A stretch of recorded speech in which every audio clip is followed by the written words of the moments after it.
Namahom Vishnupadaya Krishna Prasthaya Bhutale Srimate Bhaktivedanta Swaminiti Namane Namaste Saraswate Devi Gauravani Pracharani Nirvishisha Shunyavadi Paschatyanisha Charini.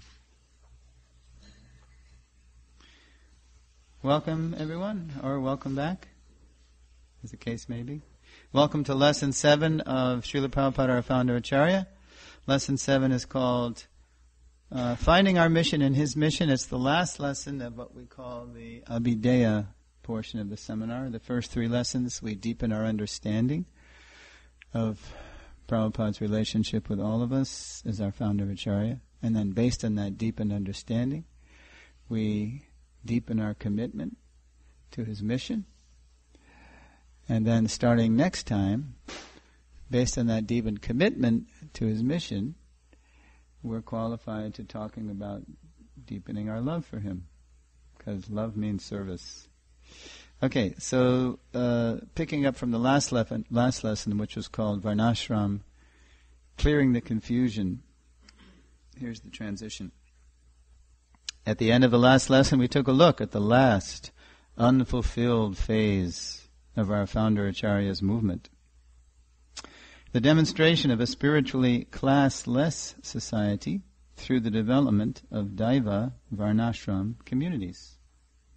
Living the way Krishna lives in a pastoral village setting, such communities would offer us and the world a complete and practical vision of how Krishna culture works on earth. The Lord's positive alternative to the suffering and impersonalism imposed by so-called modern civilization.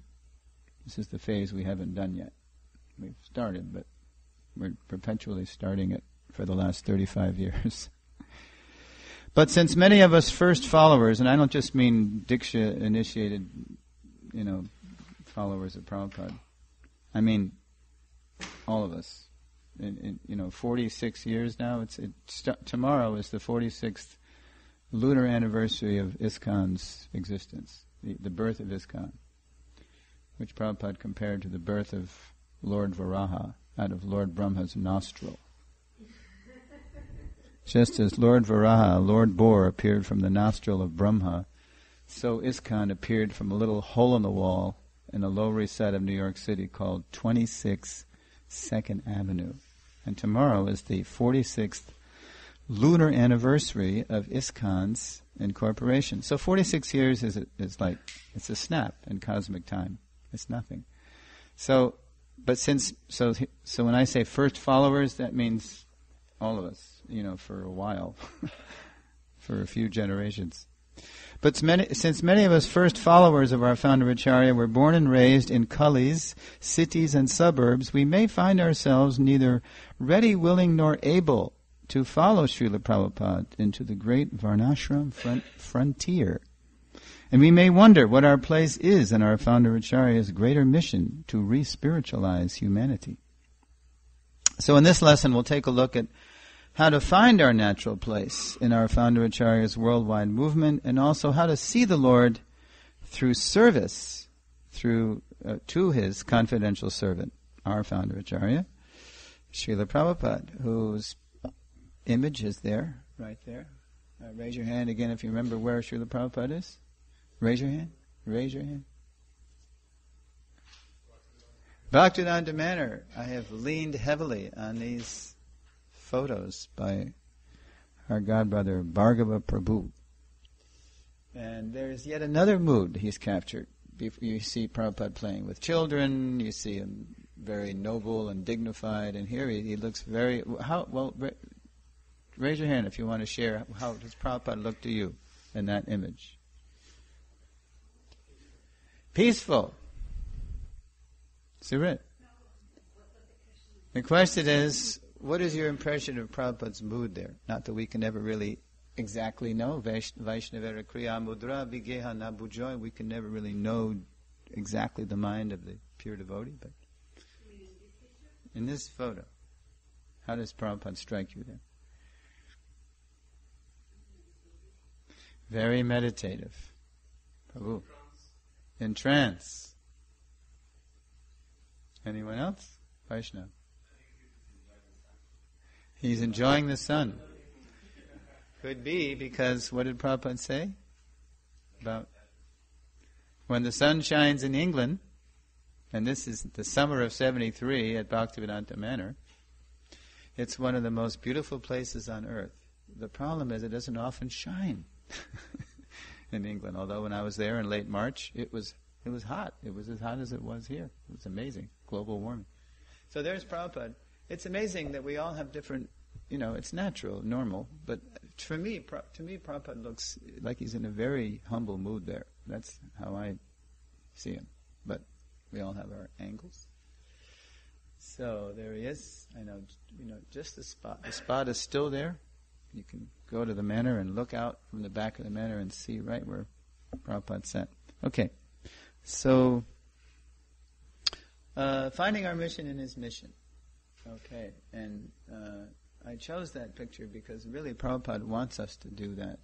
We owe it to ourselves, to him as our group leader, our founder Acharya, to our friends and family, to our immediate devotees, whoever we're living with, to really hit our stride, whether we're brand new or brand X or brand old. we need to really find out what our best contribution is. And that's not easy, and that's the challenge of this lesson. That's the theme of the lesson, how it's really not easy. So let's go. Okay. So in the Bhagavad Gita, there's only 2 places where Krishna repeats himself with the exact same words in the first full Sanskrit line, which translates into 2 Roman lines. One place is, Krishna says, just think of me. Manmana bhava mad bhakto, it's 934, and then it's 18, I think it's 65 or 55, I always get it confused. Anyway, there's that pair. The importance of thinking of Krishna, that's the whole thing. Always remember Krishna, never forget him. That's the supreme rule and regulation to which all the others are maidservants, Rupa Goswami says. So that's one pair of verses, 934, at the end of the most confidential knowledge, and at 18, somewhere in the 18th chapter, I think it's 65. And then there's another pair of verses where Krishna repeats himself.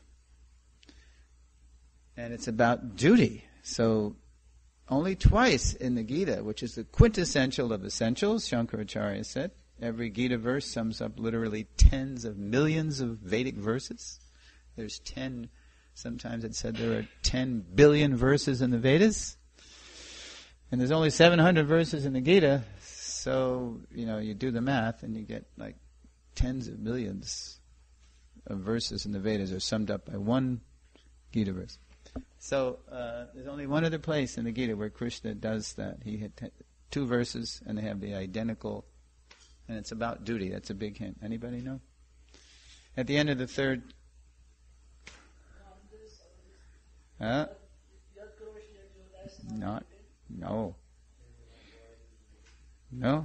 That's at one verse. You need to pair.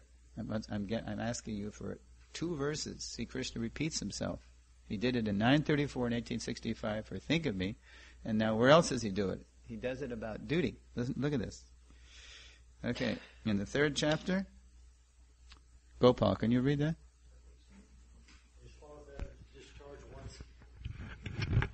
Prescribed. It is far better to discharge one's prescribed duties, even though faulty, than another's duties perfectly.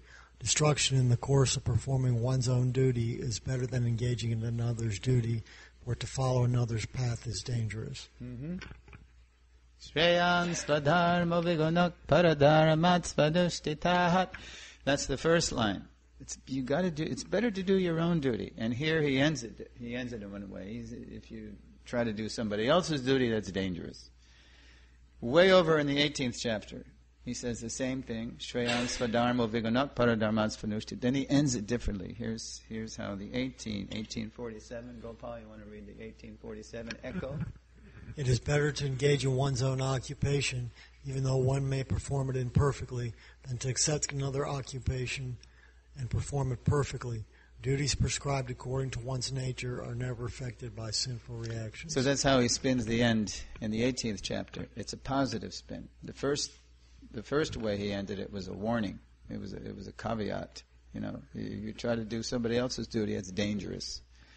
Here, look, just do your duty, and you'll never be affected by sinful reactions. Because Arjuna's main argument of why he didn't want to fight, he thought it was sinful.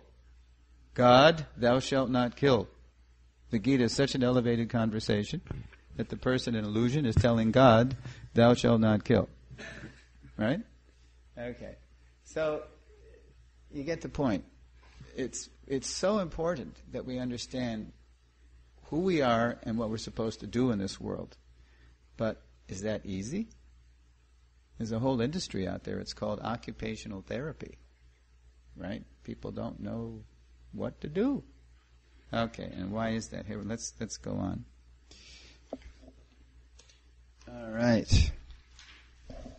So we have two images up there. One is an image of Prabhupada's favorite Western philosopher, maybe his only.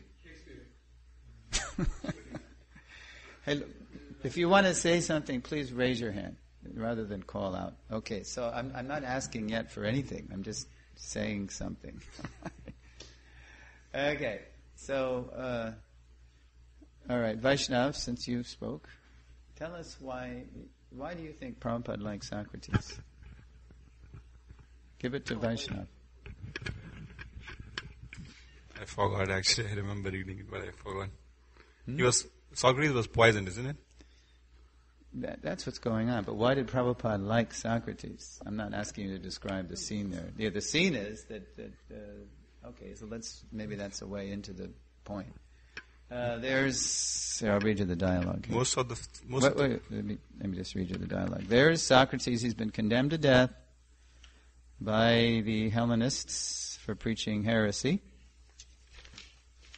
And the Hellenistic religion didn't like what Socrates was saying. So Socrates is saying to his disciples, especially his forlorn disciple Crito, who's there handing him the henlock, looking away. Socrates says, what does he say?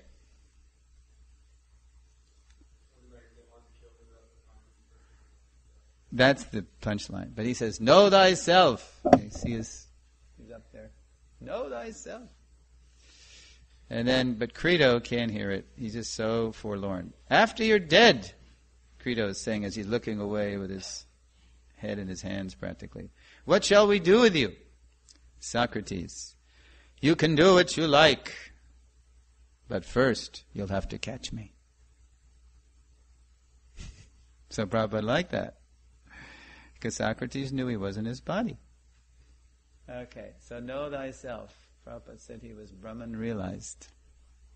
Now, on the image, that was BC, right? That was Socrates' time. So the image on the right, fast forward millennia later, and you have another famous line from Hamlet.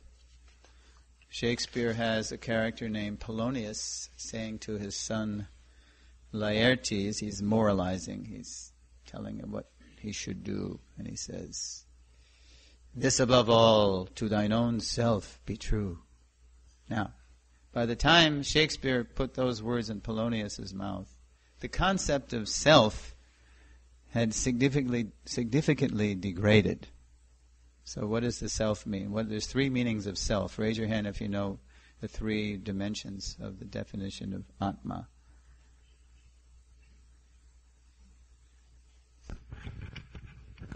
Mind, body, and soul. Yeah, mind, body, spirit. Okay. So when Polonius says to Laertes, this above all, to thine own self be true, what do you think Polonius means by self there? Raise your hand if you know. Yes, Rasaraj. Wait, got a Prabhu. I would say his mind. You bet. Cogito ergo sum. Well, that's even later. That's Descartes. I think, therefore I am. Yeah, the concept of self is all bound up with one's karma, one's temporary condition in the material world. So this is the nature of Kali-yuga, that things degrade really fast from passion and ignorance. So in Kali-yuga, why is it so difficult to know who we are and what our duty is? Okay, so Srila Prabhupada gives us a hint of the answer when he spoke to the World Health Organization in Geneva, Switzerland in 1974. Rasaraj, could you read that?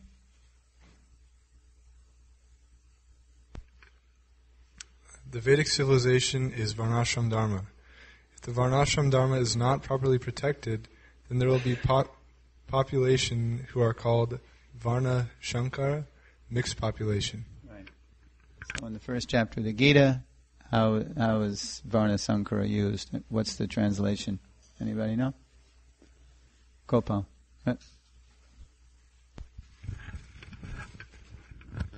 Unwanted population. Unwanted population. Right. Literally it means mixed caste. Varna can also mean color.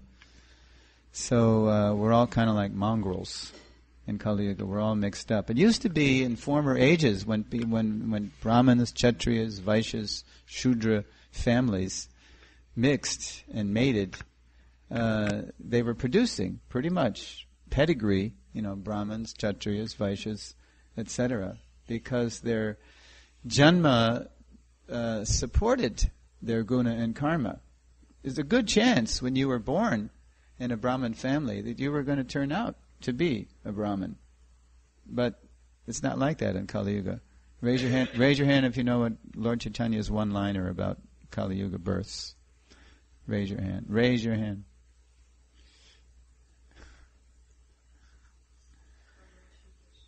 Kalo Shudra Sambhavaha, which means everyone in Kali-yuga, more or less, there may be rare exceptions, is born mixed, Shudra or less, lamenting unnecessarily. That's one definition of Shudra, one who laments unnecessarily. Not to be confused with the very noble, they talk about the dignity of labor, right? We talk about the dignity of labor on Labor Day. That's the good way we have to understand Shudra. But when Shudra can also be used in a very disparaging way. So, Kalo Shudra Sambhavaha. Krishna also uses it disparagingly in the 9th chapter of the Gita as saying it's Papa Yoni, it's a lower birth. Okay, so quite literally, Vaishnava Prabhu.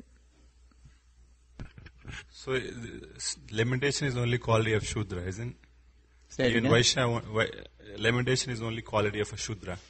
Yeah, material lamentation is an ignorant quality. And any above ashram does not have lamentation. It should not lament. It's especially characteristic of when we identify heavily with the body, which is a Shudra characteristic. That much I'll say. So Prabhupada is telling the World Health Organization that he's giving them a hint here. The reason, there's so much disease and there's chaos and people are mixed up is because there's no proper society, social arrangement. There's no varnashram system. So literally, very literally, we're all mixed up. Growing up in my day, one of the great rock pundits, John Lennon, he was famous for his social commentary. One of his social comments got him killed. We're more popular than Jesus, he said. And he meant that this is the way of the world. He didn't mean it that they were better than Jesus, but somebody took it like that and shot him. So one time John Lennon was making a remark about the state of the world, just the people of the world. And he said, most people are born out of a bottle of beer on Saturday night, Yeah. Born out of a bottle of beer. That's the opposite of samskar, right? Two people come together, intoxicated, produce somebody they don't want, care about, and that's called Varna Sankara. So small wonder we're mixed up in Kali-yuga. Small wonder we find within our own consciousness severely mixed tendencies. Therefore, we need help. To determine our prescribed duty, we need help. Okay. So, all right. Now, who were the first gurus? Raise your hand. When we're born, who are our first gurus? Parents. Parents, if we're lucky enough, one, to make it out of the womb, right? I think I've told how I saw Prabhupada in Pittsburgh, Pennsylvania in 1972. We picked him up at the airport, we brought him back, and then Prabhupada sat down in the Vyasasana and proceeded to tell about the horrors of Kali-yuga. And then one of the things he said was, even in the womb, they are coming after you with a knife. Yes. Even in the womb. I was sitting on his side, and I was getting a profile shot of Prabhupada's face. And as he was saying that, I saw his eyes bug out of his head. And he extended his hand like he was an abortion doctor. And he started wielding his hand like he had a knife in the hand. And he said, even in the womb, they are coming after you with knives. Yes, this is Kali-yuga. Even in the womb. So if we're lucky enough to make it out of the womb, but what kind of, and then if we're lucky enough to not become addicted to all kinds of stuff in the womb, just like in my generation, my parents, they didn't know that smoking was going to give you cancer, so my mom was smoking like a pack a day when I was in the womb. So there I was, inhaling all that, in the womb. So anyway, so the first gurus are the parents. So therefore, Lord Rishabdev said a very heavy thing to his sons. Nayang deho, no, not that one. Guru na sasyat, pita na sasyat. Yes. Who likes to read that? Raise your hand. Can you see that? Dvijamani, Manaji? Bhagavatam 5:5-18. One who cannot deliver his dependents from the path of repeated birth and death. That's right. Should never become a spiritual master, a father, a husband, a mother, or a worshipable demigod. So that really gives you pause. That's classic Shastra, huh? You get a cold shower with that verse. So you want to be a parent? Oh yeah? Are you ready to do this? Are you ready to set your child off on the path to overcoming birth and death? That's a real parent. So Shastra says, look, you shouldn't become any kind of guardian, a demigod or a parent or spiritual master, anybody like that, unless you can deliver your dependents from birth and death. So in the perfect world, which it isn't perfect, but at least in a good society, a well-arranged spiritual society, the parents are the first gurus. We even say in English, there's a saying, the hand that rocks the cradle rules the world. That's the mom. She's rocking the cradle, right? So she's in a position to actually be a guru. And we'll bring in another Beatle reference here. I just read Ranchor Prabhu's book, When the Sun Shines, all about Prabhupada starting 26 2nd Avenue, the San Francisco Temple in San Francisco, and Berry Place in London. And to do this book, Ranchor interviewed lots of people, including George Harrison's sister, Louise, whose mother had the same name, Louise. And Louise said that when George was in the womb, his mother got a gift of an album of Indian ragas that she loved, and because it relaxed her so much during the pregnancy. So that's what George was hearing in the womb. So that's a sign of a previous contact. Okay, so we need help. The first helpers, ideally, are the parents. And now here's another helper. Okay. Nandalok, Prabhu, you want to give the... Want to read that? You can't read it? Oh, that's right. Okay. You want to read? Unless a child is trained according to his tendency, there is no possibility of his developing his particular spirit.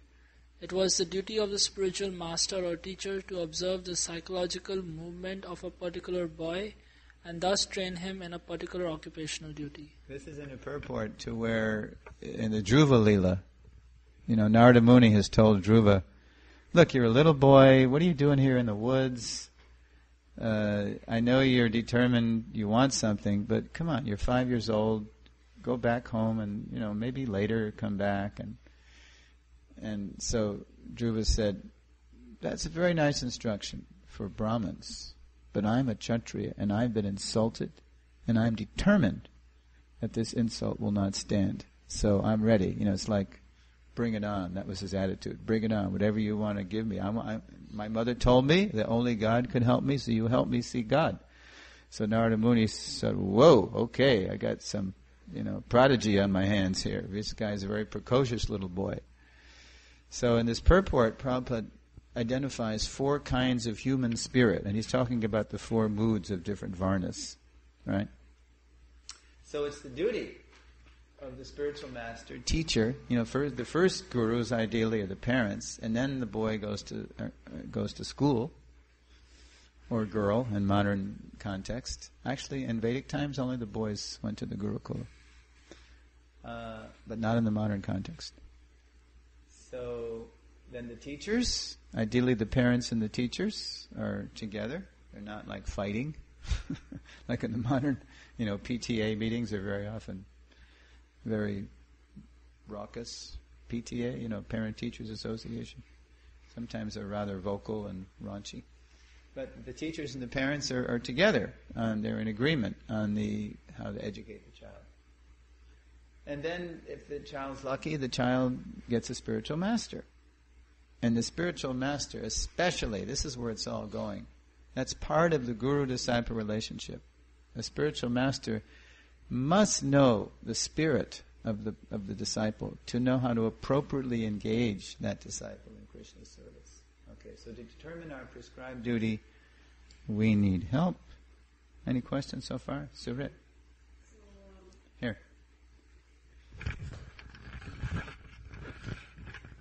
So nowadays, when you're talking about spiritual master, he gets their disciples when they're already been through almost halfway of their life, almost half, but quite a bit, and enough to get mixed with who they are and what they're doing in life. And so, how is that working? Because when you talk in a Vedic way, then the spiritual master sees the child, as he is growing and see all those tendencies from early age.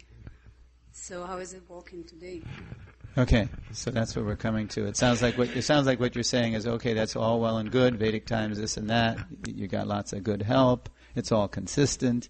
The parents, the teachers, your spiritual mentors, your shiksha and diksha gurus, they're all on the same page. What about today when everything's topsy-turvy? Even look at ISKCON's checkered history. So many disappointments, so many betrayals, blah, blah, blah. What to do? Okay, that's what we're coming to. That's why we have this lesson. We need help. It's so important that we find our mission within the mission. But who am I anyway, and what's my duty? That's a big deal in topsy-turvy, mixed-up Kali-yuga. Okay, so let's go to the next slide. So you're right on cue there. Thank you for the cue. All right, on selecting our spiritual masters. There is Srila Prabhupada, being filmed by Vishaka Mataji, photographed and filmed. Have you seen this Acharya film? You hear Prabhupada with his deep resonant japa, pacing his rooms in L.A. In one letter, Prabhupada advised a devotee, because the devotee said, I feel sleepy when I japa, when I do japa. So Prabhupada said, sometimes I'm sleepy too. You just stand up, walk. Pace. And you hear Prabhupada chanting this beautiful japa. So on selecting our spiritual masters, here we go. Okay, so this is a resolution the GBC passed in 1994, 18 years ago, once upon a time. And one reason we're having this seminar is because we haven't promoted this resolution. We haven't followed it enough. We haven't, if anybody even knows about it. Right? So, Nimai Pandit, can you see that screen? Pass the microphone to Nimai. This is the what is it called? The Founder Acharya Statement, 1994. Srila Prabhupada is the foundational Siksha Guru for all ISKCON devotees because he has realized and presented the teachings of the previous acharyas of the Brahma Madhava Gaudiya Sampradaya appropriately for the modern age. GBC Founder Acharya's statement, resolution number 35, 1994. And that's just the top of the iceberg. That resolution had many components, many items. I mean, this is the first cannon shot. This is the first item. Now that was like in March 94. And as an example of how, it wasn't promoted. I mean, that same year, in August of that year, August-September, Prabhupada's Vyasa Puja. My godbrother Dhruva Maharaj was in Mayapur on Prabhupada's Vyasa Puja Day, chanting japa in the courtyard. If you know Sridham Mayapur, outside the temple, there's a Maha counter, and then there's the Garuda Stamba. Everybody know what I'm talking about? You know where the Garuda Stamba is in the courtyard? Garuda, right? And then right outside the temple, around the corner, there's the Maha counter, right? Where you buy Maha Prasadam. Yeah, Maha Pizza, Maha Cakes, something. So there on Prabhupada's Vyasa Puja Day morning, he sees a devotee chomping down on some pizza. So Dhruva was a little surprised, and he went over to the devotee and said, "Oh, Prabhu, maybe you didn't know. Today's Srila Prabhupada's Vyasa Puja Day." So the devotee said, "You say that because he's your guru. He's not my guru." Very defiant.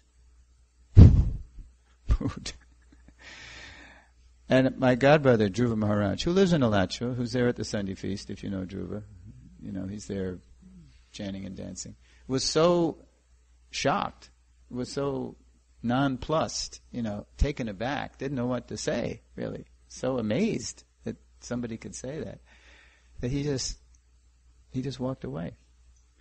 2 years later, in 1996, during the centennial year, he wrote a booklet called Shiksha Diksha, about the equal importance of the Shiksha and the Diksha Guru. And he told the sparking incident for him writing this booklet as an offering to Prabhupada. Long story short, this scenario it happens over the years, and it still happens, believe it or not, even though it's hard to believe.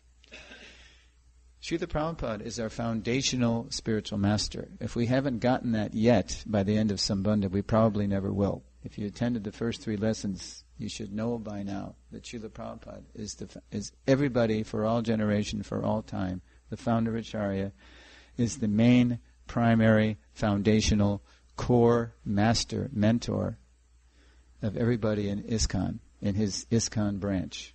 Does anybody have a problem with that?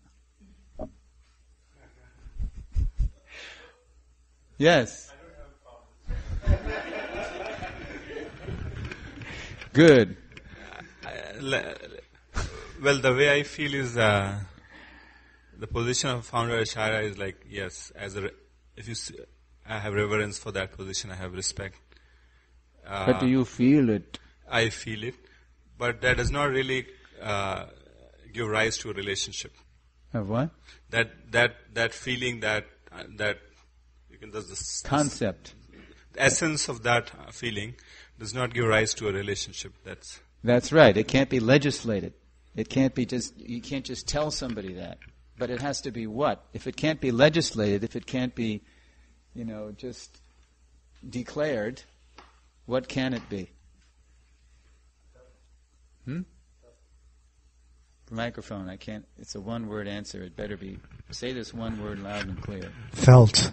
Felt? How is it felt? Realized.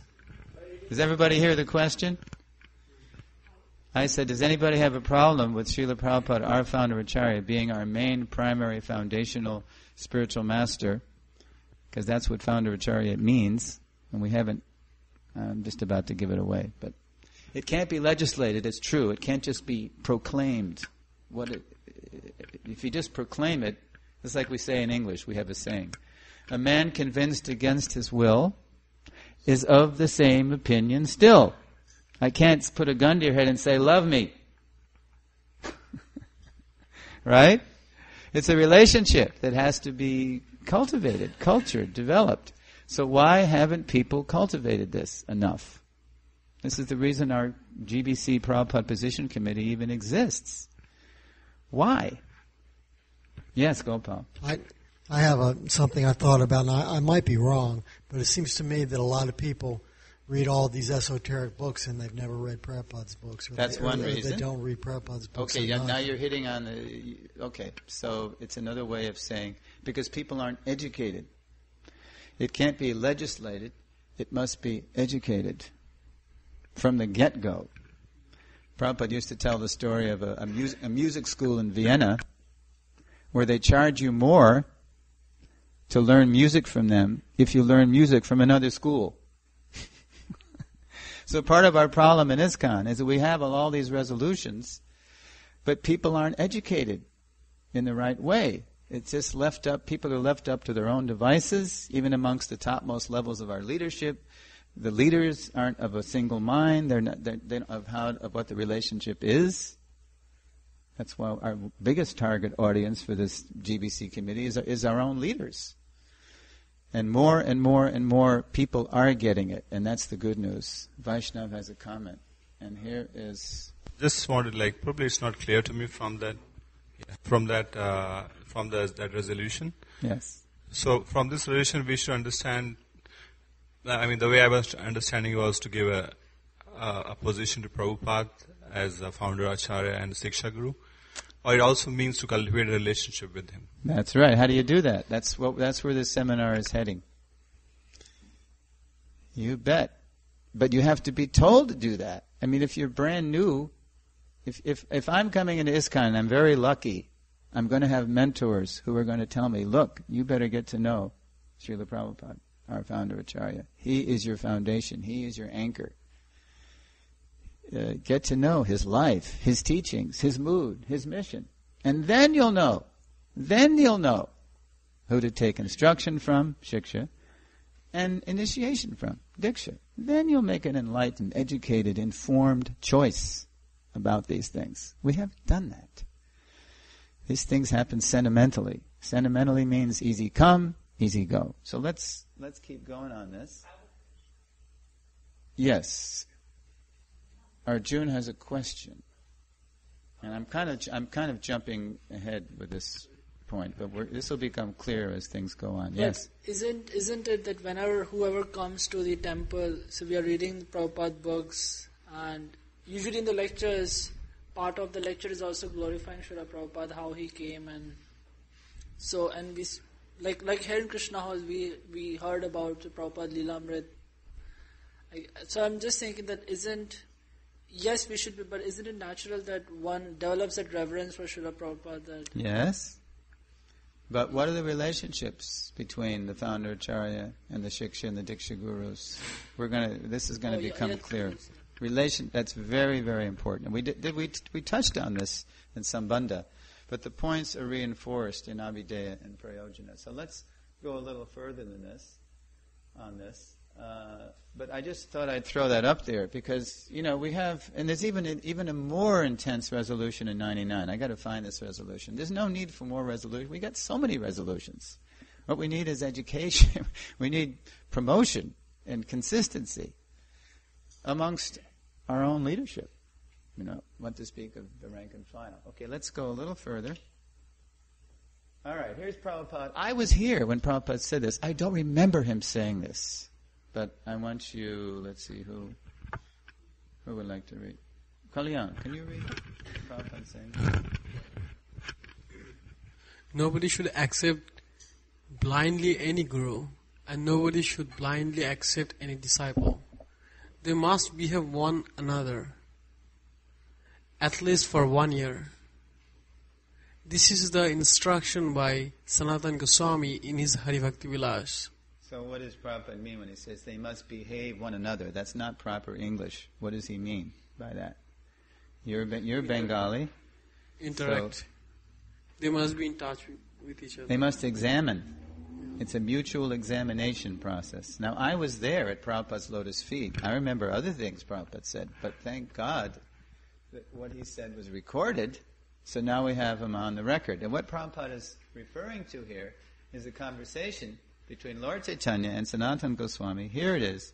The only process for bringing people to the point of diksha that Prabhupada and Lord Chaitanya and the previous acharyas ever mentioned is in Shastra right here. C.C. Madhya Lila, chapter 24, text 330. Here's the context. Lord Chaitanya is telling Sanatana Goswami, look, Sanatana, you got to write a book about Vaishnava behavior and etiquette and relationships and rules and regulations and how to become a Vaishnava, etc., etc., etc. So here's what he says about guru-disciple. Quote, your book should describe the characteristics of the bona fide guru and the bona fide disciple.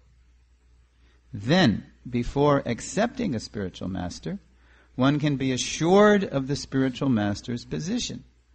Similarly, the spiritual master can also be assured of the disciple's position. So it works both ways. Okay, now here's the purport excerpt that's relevant.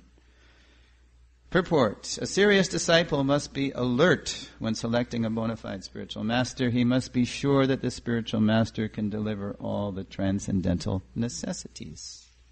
The spiritual master must observe, and then on the other side is, the spiritual master must observe how inquisitive the disciple is and how eager he is to understand the transcendental subject matter. The spiritual master should study the disciple's inquisitiveness for no less than 6 months or a year. How long did Srila Prabhupada study his spiritual master before he accepted Diksha? Raise your hand. Where is it? Oh, you got it. You say. 11 years. 11 years! And we hear Prabhupada say in the recording, so I accepted him immediately. Not officially, but in my heart. But still, for him to come to that rite of passage called Diksha, he took 11 years because he was engaged in family and business. He was outside the mission really. He wasn't really that involved. He was helping the mission. He helped them in Allahabad. He was hearing intensely. But it took 11 years. There's no rush to judgment on this. There's no rush to judgment about who to select as our Shiksha and Diksha gurus. And there's no need for foot dragging either, because we have to do this. We have to go through this rite of passage. Foot dragging, there's no need to avoid it.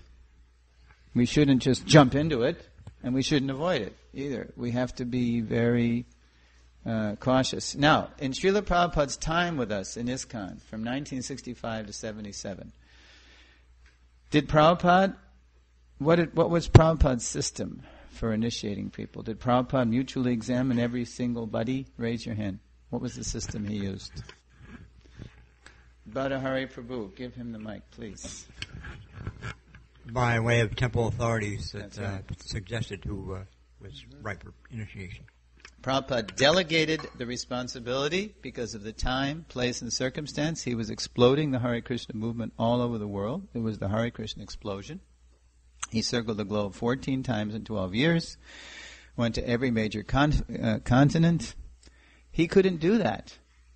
So he was the supreme delegator, right? You know, he was drafting people to be sannyasis and temple presidents, and you go everywhere, do this, do that, So he was pretty lenient with first initiation, but still he depended on the temple presidents to see if somebody was serious and sincere enough to actually take the vows. 4 rules, 16 rounds, and especially Prabhupada would be disturbed if somebody was second initiated. Because Harinam, this 2-step process was started by Siddhanta Saraswati. Harinam and then Gayatri Diksha. That's a 2-step. It wasn't traditionally like that, but Siddhanta Saraswati started, and Prabhupada continued that. So Prabhupada was a little more lenient at first, but then he would tell his temple presidents, especially get on their case, if after giving somebody Gayatri Diksha, the person just went away, And so Prabhupada would say, what is this? This is a farce. Don't do this. This is an embarrassment. I'm accepting this disciple, the disciples going in front of the Vaishnavas, the sacred fire, the devotees, the deities, and making these vows, and then they're just leaving. So you've got to boil the milk. You've got to go for quality here. You don't be so eager to initiate people. More important is to take care of our own people, Prabhupada would say, than to water the milk and artificially inflate the quantity. We go for quality. Okay, so that's the process. And in other places, I just heard in a early lecture, Prabhupada was comparing initiation to like a marriage. Even if you have a nice man and a nice woman, are they fit for each other? Is this relationship really going to work? Right? You have even if the spiritual master is bona fide, and even if the disciple is a bona fide candidate, serious and sincere, are these two people going to work? It's not a casual thing. It's not like you get initiated from somebody just because he's an all-star, or he accepts you just because you look good, or you got a lot of money, or whatever. Somebody says you're good. It's a serious mutual examination process. When I was when I was giving a sample of this seminar in Mayapur, Bir Krishna Maharaj, Bir Krishna Maharaj? North Carolina based. He came up to me after the sample and he said, "Boy, I'm really glad you're doing this, Sureshwara, because wherever I travel in the world these days, I'm getting scared because people are just sentimentally taking initiation. They don't know the philosophy. They don't come to Krishna consciousness. They're not taking initiation out of deep philosophical conviction. It's just sentimental. It's like a club, So we really need to, get back to Prabhupada's quality system here. Okay, so let's on selecting our spiritual masters. Any questions about that process? Arjuna. So you just mentioned about that, saying about philosophically they were not so much. But what about the case when you might be philosophically you might be convinced about the importance of taking spiritual master, but you also want to feel it from the heart, whether. That's right. So it's tattva and rasa. You have to. The head has to be in the right place, and the hearts have to be in the right place. Yeah, I just gave an example of what he said. Yeah, and that takes time. As Vaishnava Prabhu was suggesting, relationships don't happen like that. They take time. Okay, Jai Nitai Gauranga Prabhu. Okay. Yeah. So, Srila Bhaktisiddhanta Saraswati, he implemented the first and second initiation. Two-step. So, Srila Prabhupada had a first and second initiation from Srila Bhaktis? I don't know how that. I don't know. Even our Srila Prabhupada, sometimes he gave first and second at the same.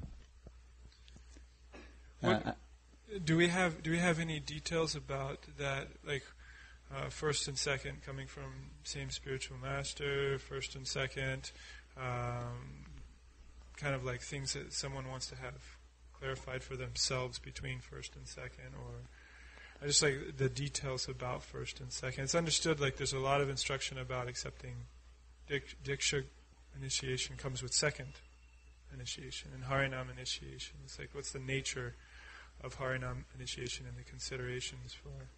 I can't speak so authoritatively, but Harinam is basically a chance. I've seen that phrase. It's like somebody's given a chance. It's like probation, a trial.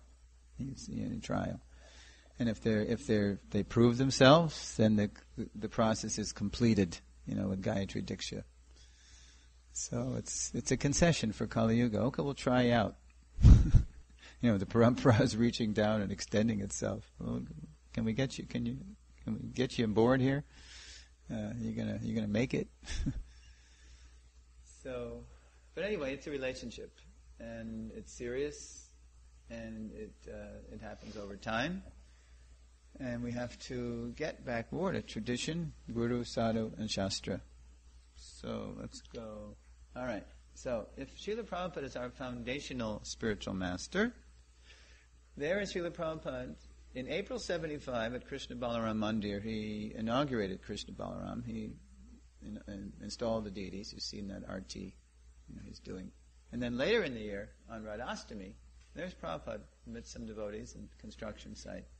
He's laying the foundation Let's see. It says, yes, he's laying the foundation for the Gurukula in September 75 on Radhastami Day. Okay, so this is just a restatement of what we've been saying. Our founder Acharya is our foundational guide to finding our mission in his mission. So as support for this, apart from the fact that we've already heard from a Sri Shastra and the Sambandha portion, and a Gaudiya Shastra we've heard from Harinama Chintamani, supporting the founder Acharya's position. We also have ISKCON Smriti, if you will, supporting evidence from our own leaders. In the 1999, Shiva Ramaswamy wrote a really nice book called The Shiksha Guru. And in that book, he had a nice chapter on the role of the founder Acharya. And here's a quote about what happens, about the position of the founder Acharya and what happens when we don't recognize it. Okay, Janita Garanga, can you read that?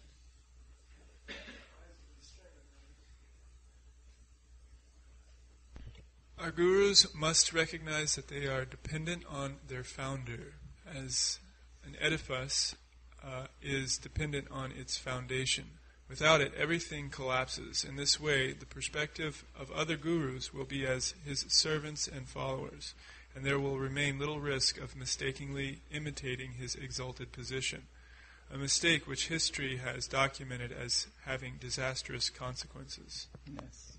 So, if people weren't educated that the founder Acharya was their foundation, their anchor, their rock, and then they had problems with their Diksha Guru, or the Diksha Guru had problems with them, what often would happen in ISKCON's history? You should know history. Those who don't know history are condemned to repeat its mistakes, right?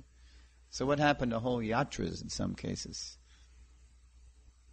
if the Diksha Guru had problems? And they didn't, and the people weren't educated that the founder Acharya is their foundation. They become discouraged in their spiritual life and sometimes just give up everything altogether. Yeah. Whole yatras sliding off into oblivion. Or fanatically sometimes following the fallen Diksha Guru. Because all their faith, all their relationship, all their heart is in somebody who didn't educate him about Prabhupada's position. A tragedy. A real tragedy. So we can't do that.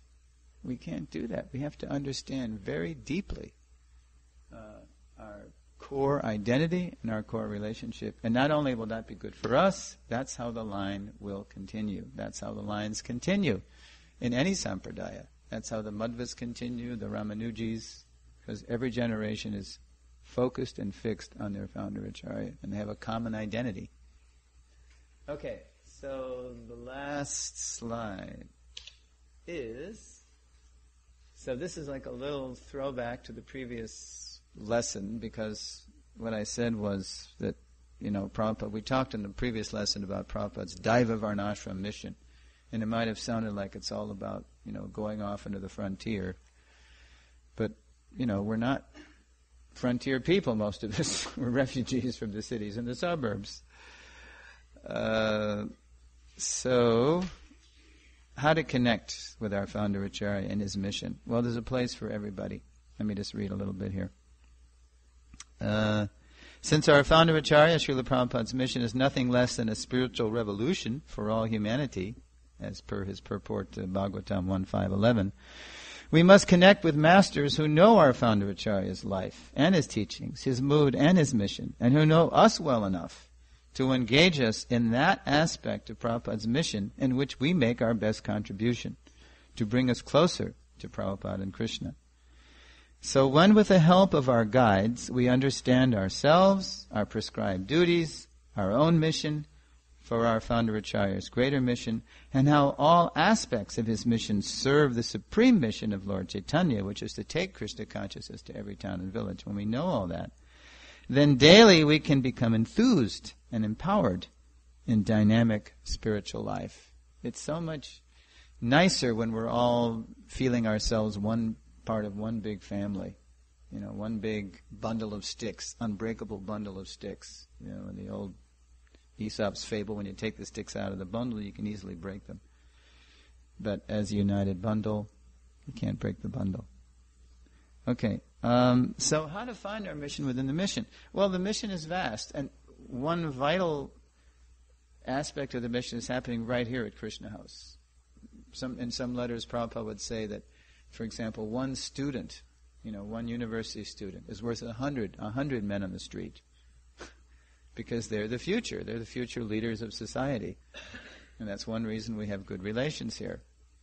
Because when I was a young man, we were casually serving leftovers on the plaza. Just an afterthought, going out, taking lunch, leftovers out, and just talking to people. We weren't charging any money. It was just leftover lunch, right? And here I am 38 years later, and I say, wow, look at this. They have 4 or 5 stands for the pots out there. I mean, it's an institution. Those are like the trees. They don't go away. They're always there. And so all the doctors, lawyers, judges, etc., who took prasadam, and now they're in the community, and now, it has an effect, right? Okay, so this is a vital part of the mission right here. We don't have to run away to the farms or think that it's only about farms. But this is a vital place in the mission. Why are we in the cities? Bhaktisiddhanta said. Does anybody know what Bhaktisiddhanta said? Why are we in the cities? Here's the mic. Let's just say the obvious. Give it to Rasaraj. Because that's where the people are? That's where the people are. Now, you can't use that all the time. Because Prabhupada, on a morning walk in Rome, May 74. So Prabhupada what was he saying? He was talking a lot about what will happen when there's no more cities. So he was saying, so what will you do? What will you do when the next war comes? Oh, we'll be in the cities. Cities will be finished. What will you do? This motor car civilization is not going to last. You don't have to believe in even Prabhupada for that. You can just look at history. Any civilization like this, which is so indulgent and so wasteful and so polluting, it just caves in under the weight of its own sin. It just becomes so corrupt. It just collapses. So we all have a vital role to play. And so in his purport to the very last verse of the 5th chapter of the 1st canto, where the verse is...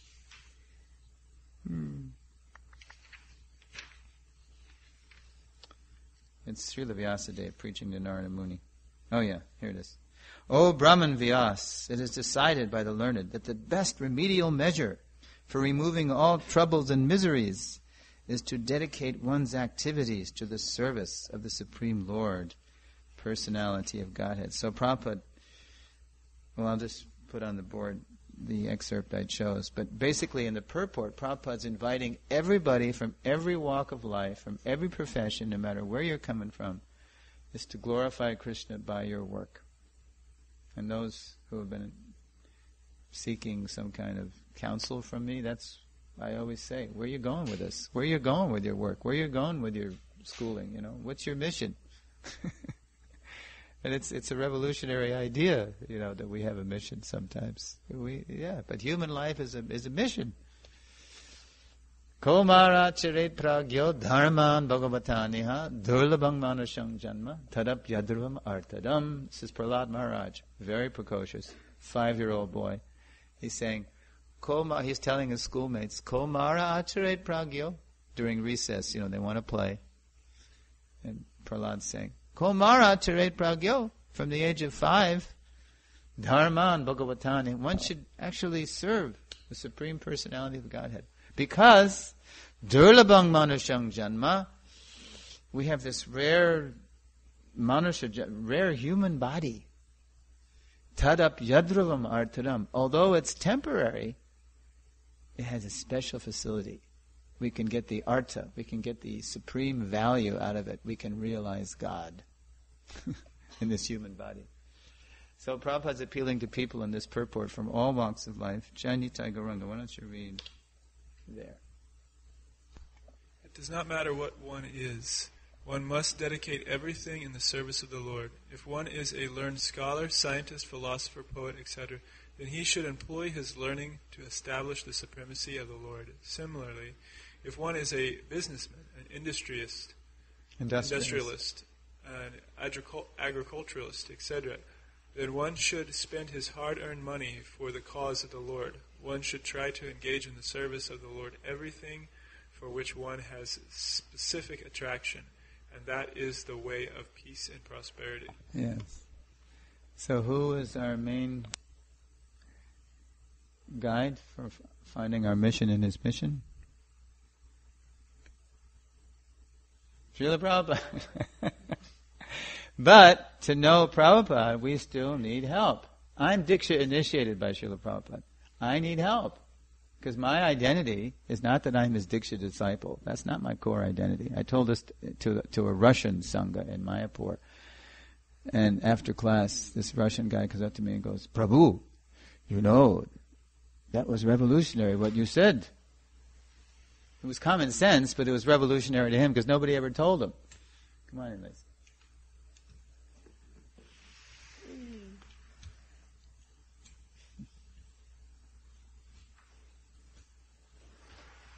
Because what I told my Russian friends is that my core identity is not that I'm Prabhupada's Diksha disciple. It's that I'm his Shiksha follower.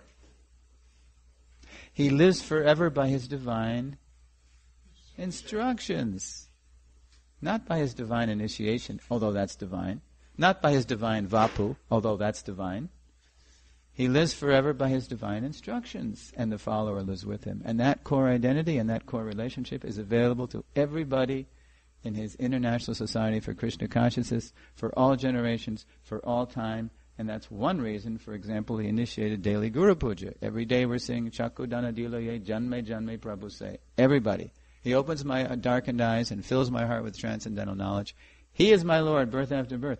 Whoever is going to enhance, deepen that relationship for me with Srila Prabhupada is my Guru. If you give me Prabhupada, you're my Guru. And that's how it's going to go on, as a united family, concerted, organized, unified movement to every town and village. The more we get that. So, finding our mission in the mission is a cooperative effort. It doesn't happen overnight, doesn't happen easy. I'm always joking about how it took me 60 years to find out what I want to be when I grow up. Don't wait. But it's all about really understanding, what Prabhupada and Lord Chaitanya want. Priti vita yachayata nagaradi gram. In every town and village, he wants Krishna consciousness. Prabhupada took it to every continent. He said, I have given you the framework, now you fill in the rest. That's enough work to do for the next, 10,000 years. Prabhu. The type of personality that it takes to stand up against the crowd and actually take up a mission within the mission. I mean, I'm looking at what Adikarta Prabhu did, for an example, in Alachua.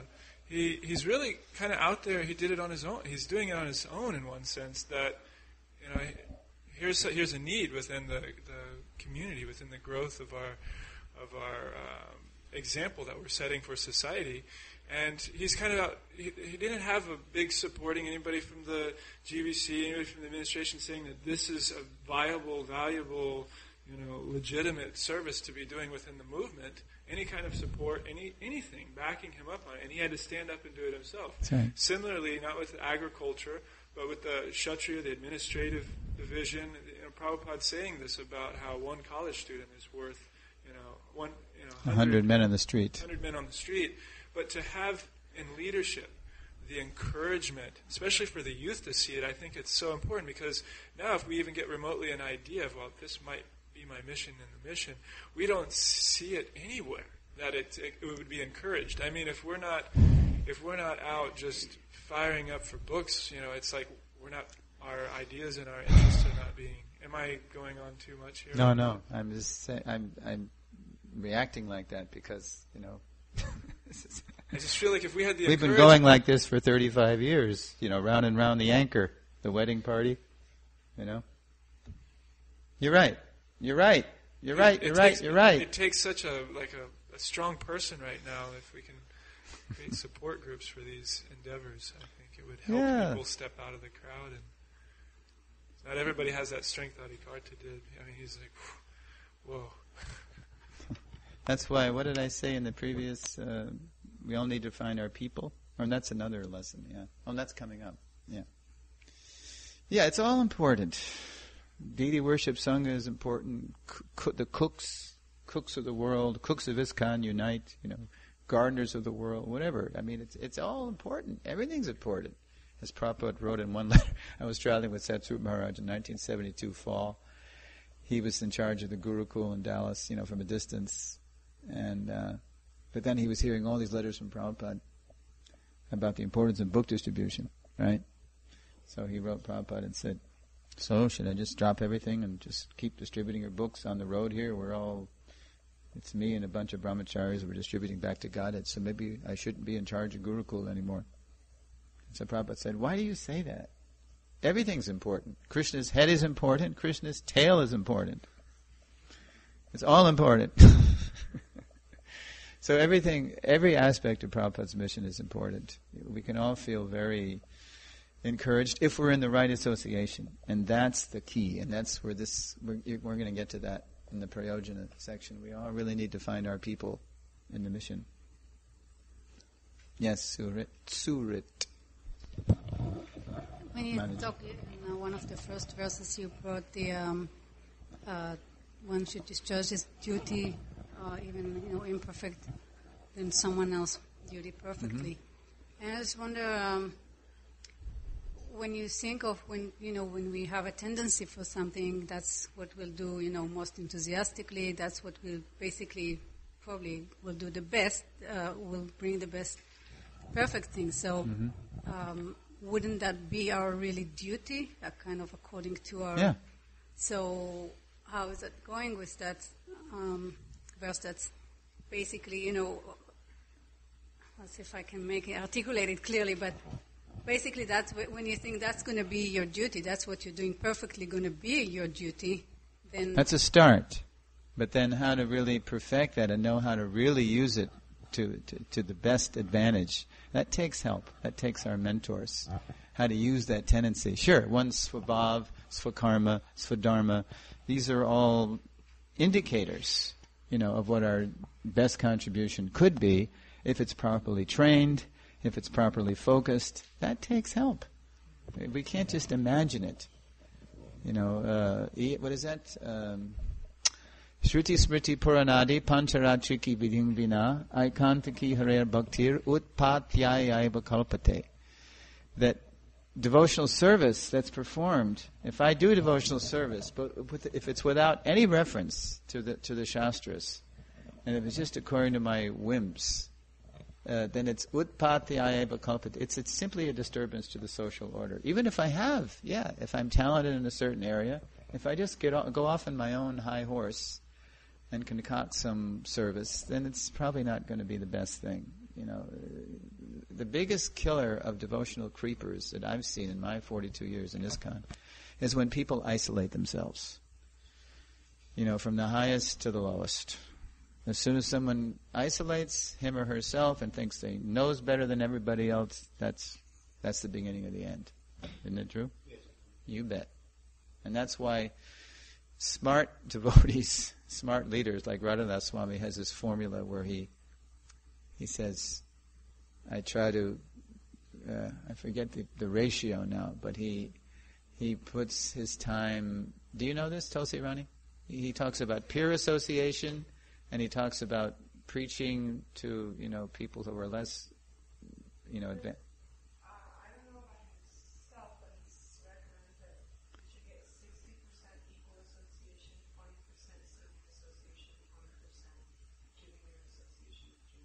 Okay, so that's what I know he tries to follow that too.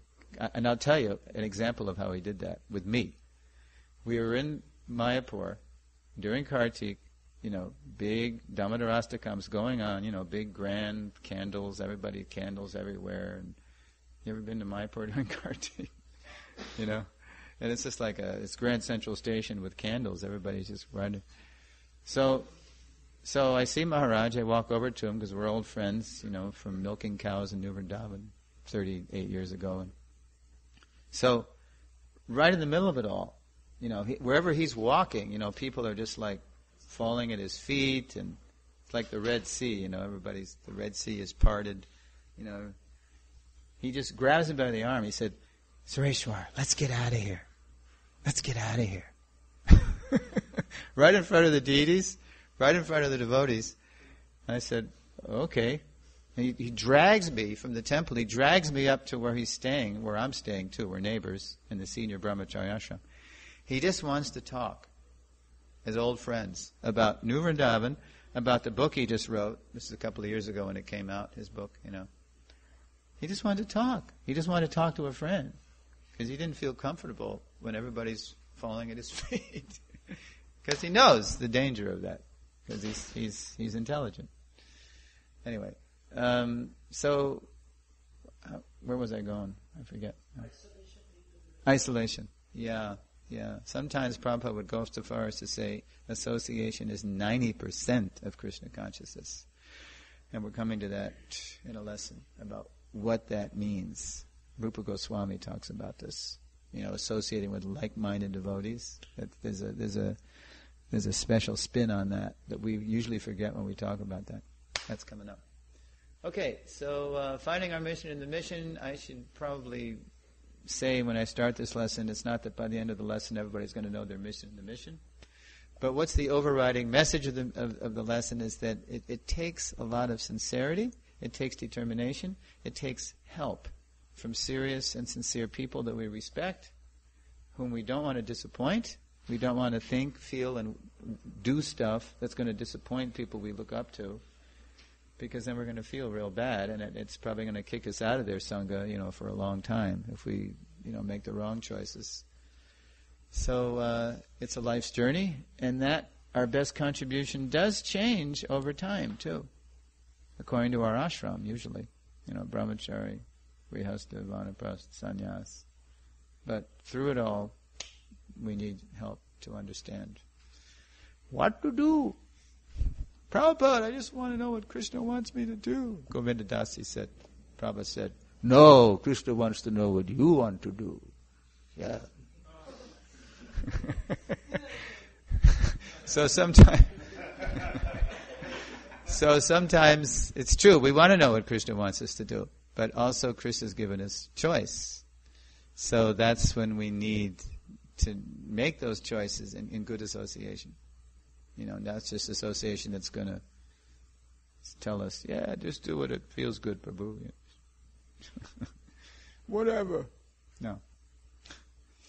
Okay, so let me just read the. So this evening we identify the importance of knowing and doing our own duty. We looked at why in Kali-yuga knowing and one's duty can be confusing and hard. We identified different mentors who can help us and know how to make our best contribution. And we looked at how to select those mentors who can help us serve Prabhupada. Someone who can really engage us in his mission. And then the final thing we looked at was Prabhupada's invitation to all of us to serve God by our natural work, as Surit Mataji was suggesting. I always ask people, what's that activity doing which you forget time? Aside from eating, sleeping, mating, and defending, we all, what's your work? What's your best contribution, right? Okay. So transition to the next lesson. As we find and develop our mission to help our founder Acharya re-spiritualize human society, we'll be better able to develop real love for him. Quote, this relation of servant and the served is the most congenial form of intimacy. That's a quote from Bhagavatam 126 purport. So in the next lesson, we'll look at why that intimacy with Srila Prabhupada that we hanker for can be so elusive, so hard to catch, right? Okay, so we're going to enter into Prayojana next lesson. To love means to cooperate. Jai. Srila Prabhupada ki jai. Sri Sri Gaur Nitai ki jai. Gaur Premanandi. Hari Hari Bo.